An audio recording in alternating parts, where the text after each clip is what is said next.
નમસ્કાર મિત્રો, આપણે આપણા શરીરમાં રુધિર પરિવહન તંત્રનો અભ્યાસ કર્યો। આ રુધિર પરિવહન તંત્રમાં ક્યાંય પણ સેજ પણ ખલેલ પહોંચે તો એના કારણે આપણા શરીરમાં રુધિર પરિવહન સંબંધી અનિયમિતતાઓ સર્જાય, આપણને રુધિર પરિવહન સંબંધી રોગો થાય। તો ચાલો મિત્રો, આપણે એવા કેટલાક રોગોનો આજે પરિચય આપીશું। સૌથી પહેલાં આપણે વાત કરીશું હાઇપરટેન્શન, એટલે વધુ પડતું ટેન્શન એવું નહીં। આ હાઇપરટેન્શનને હાઈ બીપી પણ કહેવાય છે। આ શબ્દથી તમે બધા પરિચિત છો, હાઈ બીપી। બીપી એટલે શું? બીપી એટલે બ્લડ પ્રેશર। આપણે કહેતા હોય છે ઘણી વખત કે ભાઈ ફલાણાને બીપી છે, આને બીપી છે, ઢીંગણાને બીપી છે, પણ તમને એક વાત કહી દઉં, બીપી દરેક વ્યક્તિને હોય। દરેક વ્યક્તિને બીપી હોય। બીપી એટલે બ્લડ પ્રેશર। બ્લડ પ્રેશર એટલે શું? આપણા શરીરમાં જે રુધિરનું પરિવહન થાય છે ને, એ દબાણથી જ થાય છે। એટલે આપણા શરીરમાં રુધિરનું દબાણ પહેલેથી છે જ, એટલે આપણા બધાની અંદર બ્લડ પ્રેશર તો છે જ। પણ જ્યારે આ બ્લડ પ્રેશરમાં વધઘટ થાય, અનિયમિતતા સર્જાય, તો આપણે એને બીપીની તકલીફ કહીશું। એટલે ફલાણાને બીપી છે એવું નહીં કહેવાનું, બીપી તો બધાને છે।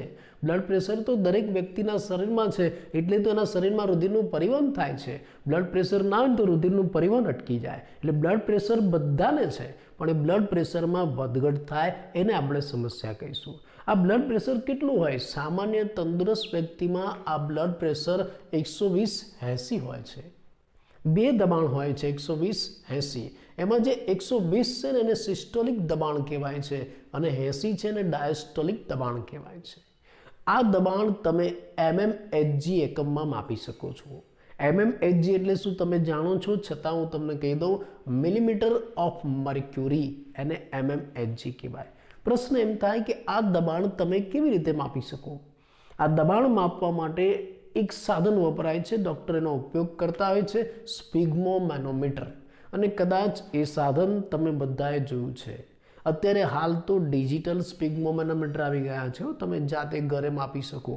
પણ સાદા સ્પિગ્મોમેનોમીટર તમે દવાખાનામાં ડૉક્ટરો પાસે ઘણીવાર જોયા હોય, આવી તાંબાની લાંબી પેટી હોય, લીલા કલરની અથવા તો આછા રંગની આવી તાંબાની પેટી હોય છે।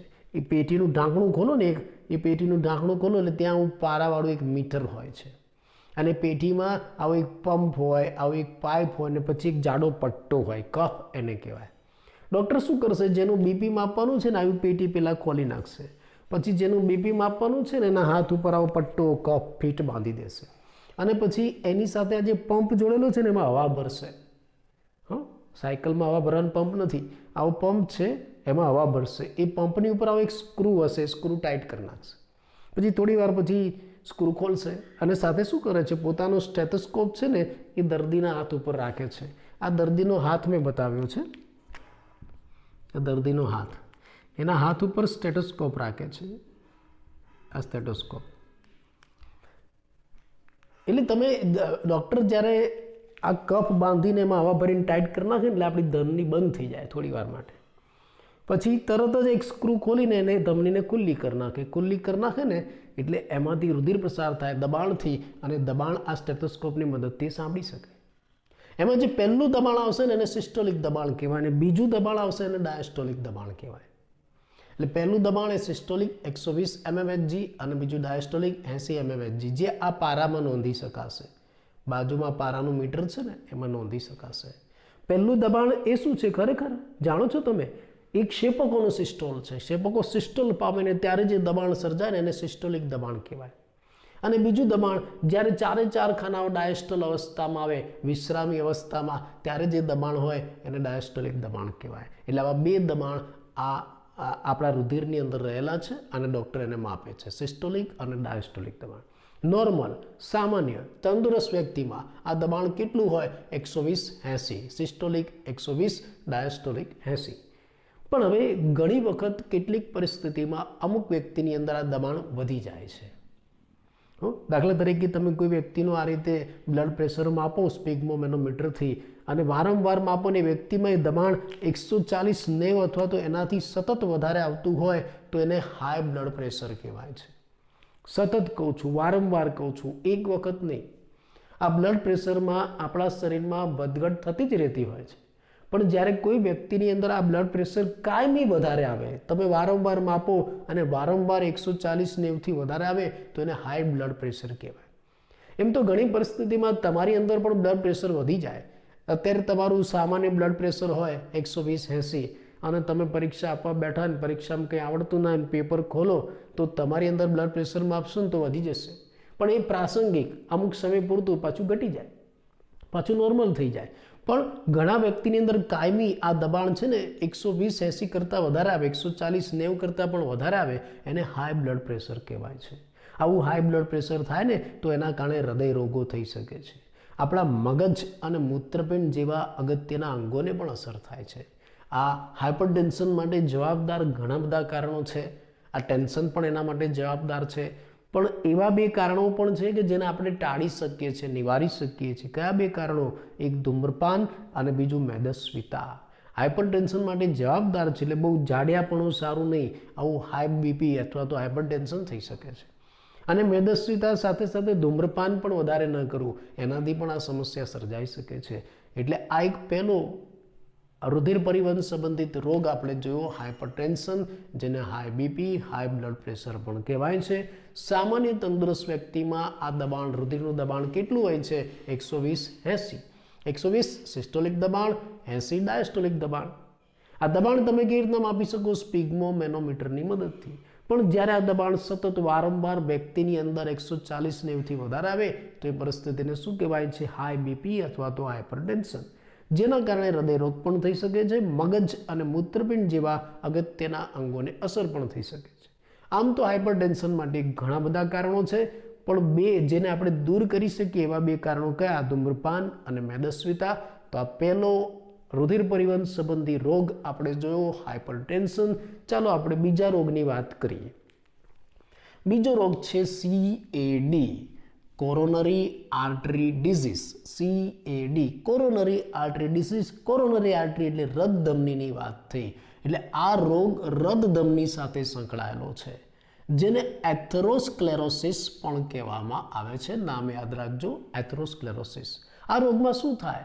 આ રોગમાં હૃદ સ્નાયુને રુધિર પહોંચાડતી જે રક્તધમની છે એ રક્તધમનીને અસર થાય. એ રક્તધમનીમાં પ્લેક સર્જાય છે.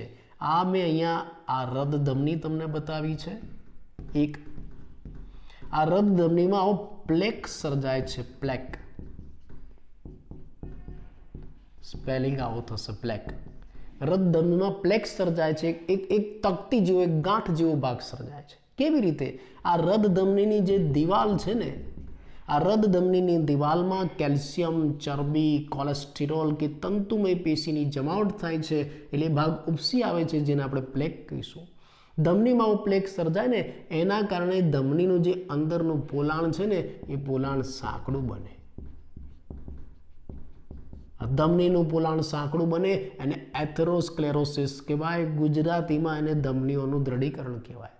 બીજું, આ જે કોરોનરી આર્ટરી ડિસીઝ છે, એથેરોસ્ક્લેરોસિસ છે, એની અસર તમને વર્ષો પછી થાય છે. એના લક્ષણો, એના ચિહ્નો તમને વર્ષો પછી દેખાય છે, ત્યાં સુધી તમને ખબર જ નથી પડતી. એટલે આ જે એથેરોસ્ક્લેરોસિસ છે એને સાયલેન્ટ કિલર કહેવાય છે. આ સાયલેન્ટ કિલર છે. ગુજરાતીમાં એને મૂક ઘાતક કહેવાય છે. અને સાયલેન્ટ કિલરના કારણે લાંબા સમયે તમને ખબર પડે છે. એટલે એના કારણે હાર્ટ એટેક અને મગજના સ્ટ્રોક જેવી સમસ્યાઓ પણ સર્જાઈ શકે છે. તો આપણે આ બીજો રોગ જોયો CAD, કોરોનરી આર્ટરી ડિઝીઝ, જેને એથેરોસ્ક્લેરોસિસ કહેવાય. અને આ રોગ કોની સાથે સંકળાયેલો છે? રક્તધમની સાથે.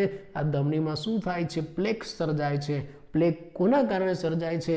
આ ધમનીની દિવાલમાં કેલ્શિયમ, ચરબી, કોલેસ્ટેરોલ, તંતુમય પેશીની જમાવટ થાય એટલે પ્લેક સર્જાય અને એના કારણે આ ધમનીનું પોલાણ એકદમ સાંકડું થઈ જાય, જેને આપણે એથેરોસ્ક્લેરોસિસ, ધમનીનું દ્રઢીકરણ કહીશું.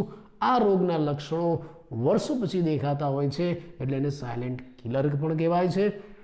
અને એની આડઅસરમાં શું જોવા મળે? હાર્ટ એટેક અને મગજના સ્ટ્રોક થઈ શકે છે. ચાલો આપણે ત્રીજી એક આવી રુધિર પરિવહન સંબંધી સામાન્ય બીમારી લઈએ, એન્જાઇના, જેને એન્જાઇના પેક્ટોરિસ પણ કહેવાય છે. આમાં શું થાય? જે વ્યક્તિને આવું એન્જાઇના થયું છે ને એની છાતીમાં તીવ્ર દુખાવો થાય. એનું કારણ શું? કારણ એના હૃદ સ્નાયુ પેશીને પૂરતો ઓક્સિજન નથી મળતો. એટલે આવા વ્યક્તિના હૃદ સ્નાયુ પેશીમાં પૂરતો ઓક્સિજન નથી મળતો, એટલે વ્યક્તિની છાતીમાં તીવ્ર દુખાવો થાય છે. અને આ એન્જાઇના કોઈ પણ ઉંમરની વ્યક્તિમાં થાય, પછી સ્ત્રી હોય, પુરુષ હોય કે વૃદ્ધ હોય, ગમે તે વ્યક્તિની ઉંમરમાં થઈ શકે છે. પણ આ રોગ મોટે ભાગે વયસ્ક કે પ્રૌઢ જે મધ્યમ ઉંમરની વ્યક્તિઓ છે, વૃદ્ધો છે, એમાં વધારે પડતો થતો હોય છે. હવે ચોથો સૌથી જાણીતો રોગ જેનો તમે વારંવાર શબ્દ પ્રયોગ કરતા હો છો, હાર્ટ ફેલર. ઘણીવાર આપણે એવું બોલતા હોય છે ફલાણાનું હાર્ટ ફેલ થઈ ગયું, પણ હાર્ટ ફેલ એટલે શું એ તમને કદાચ ખબર નથી હોતી. આજે આપણે જોઈએ હાર્ટ ફેલર, હૃદય નિષ્ફળ જવું. હાર્ટ ફેલ એટલે હૃદય બંધ થઈ જવું એવું નહીં, હાર્ટ ફેલ એટલે હૃદય તૂટી જવું એવું નહીં. તો હાર્ટ ફેલ એટલે શું? હૃદય નિષ્ફળ જાય છે, હૃદયનું જે સામાન્ય કાર્ય છે ને એ હૃદય નથી કરી શકતું, એને હાર્ટ ફેલ કહેવાય. હૃદયનું કાર્ય શું? શરીરના જુદા જુદા ભાગોમાં જરૂરિયાત અનુસાર અસરકારક રીતે રુધિર પહોંચાડવું.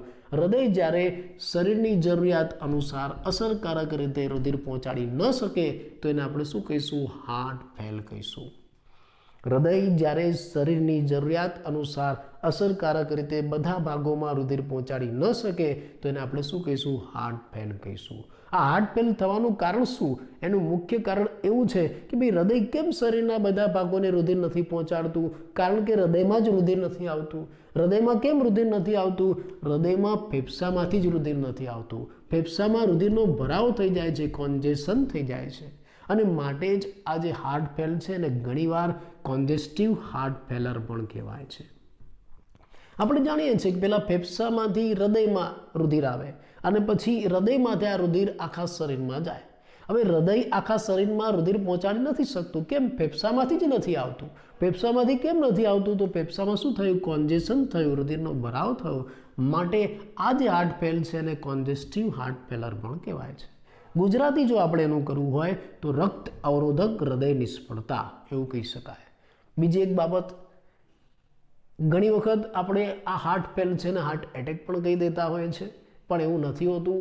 આ હાર્ટ ફેલ અને હાર્ટ એટેક અને કાર્ડિયાક એરેસ્ટ આ ત્રણેય રોગો અલગ છે. હાર્ટ ફેલ એટલે હાર્ટ એટેક નહીં, હાર્ટ ફેલ એટલે કાર્ડિયાક અરેસ્ટ નહીં, આ બધું અલગ છે. શું ફરક છે આપણે જોઈએ. હાર્ટ ફેલ એટલે શું? તમે જાણ્યું કે ભાઈ હૃદય પોતાનું જે કાર્ય છે શરીરના જુદા જુદા ભાગોમાં રુધિર પહોંચાડવાનું એ બરાબર ન કરી શકે તો આપણે એને શું કહીશું? હાર્ટ ફેલ કહીશું. પણ કાર્ડિયાક અરેસ્ટ એટલે શું? જ્યારે હૃદય ધબકવાનું બંધ કરે ને એને આપણે કાર્ડિયાક અરેસ્ટ કહીશું. અરેસ્ટ કરી લીધું હૃદયને, હૃદય ધબકવાનું બંધ થઈ ગયું, એને કાર્ડિયાક અરેસ્ટ કહીશું. અને હાર્ટ એટેક એટલે શું? હાર્ટ એટેકને એમઆઈ પણ કહેવાય છે, માયોકાર્ડિયલ ઇન્ફેક્શન. એમઆઈ એટલે માયોકાર્ડિયલ ઇન્ફેક્શન, જેને હાર્ટ એટેક પણ કહેવાય છે. જેમાં શું થાય છે? આ જે હૃદય છે ને અપૂરતા રુધિર પુરવઠાના કારણે જે હૃદ સ્નાયુ છે એકાએક નુકસાન પામે છે. આમાં હૃદયને નુકસાન થાય છે. આ હૃદયમાં રહેલ જે હૃદ સ્નાયુ પેશી છે એને પૂરતું રુધિર નથી મળતું, એટલે એ હૃદ સ્નાયુ પેશીમાં એકાએક નુકસાન થાય છે, હૃદયને એકાએક નુકસાન થાય છે, જેને આપણે હાર્ટ એટેક કહીશું. તો અહીંયા આપણે રુધિર પરિવહન સંબંધી કેટલાક રોગોનો પરિચય આપ્યો, જે તમને એમસીક્યુમાં, ટૂંક નોંધમાં અને ટૂંકા પ્રશ્નમાં પણ પૂછાઈ શકે છે. ફરી એકવાર એ રોગોના નામ અને થોડો પરિચય આપી દઈએ. પહેલું છે હાઇપરટેન્શન, જેને હાઈ બીપી કહેવાય છે. જો દબાણ 140/90 વધી જાય તો આપણે એને હાઇપરટેન્શન કહીશું. બીજું છે CAD, કોરોનરી આર્ટરી ડિસીઝ, જેને એથેરોસ્ક્લેરોસિસ પણ કહેવાય. ગુજરાતીમાં ધમનીઓનું દ્રઢીકરણ, મુખઘાતક સાયલેન્ટ કિલર કહેવાય છે. આમાં જે હૃદ ધમની છે એમાં પ્લેક્સ સર્જાય છે. કોના કારણે? કેલ્શિયમ, ચરબી, કોલેસ્ટ્રોલ, તંતુમય પેશીની જમાવટના કારણે. ત્રીજું એન્જાઇના છે. એન્જાઇના એટલે એન્જાઇના પેક્ટોરિસ, એમાં છાતીમાં તીવ્ર દુખાવો થાય છે, કારણ કે હૃદ સ્નાયુને પૂરતો ઓક્સિજન નથી મળતો.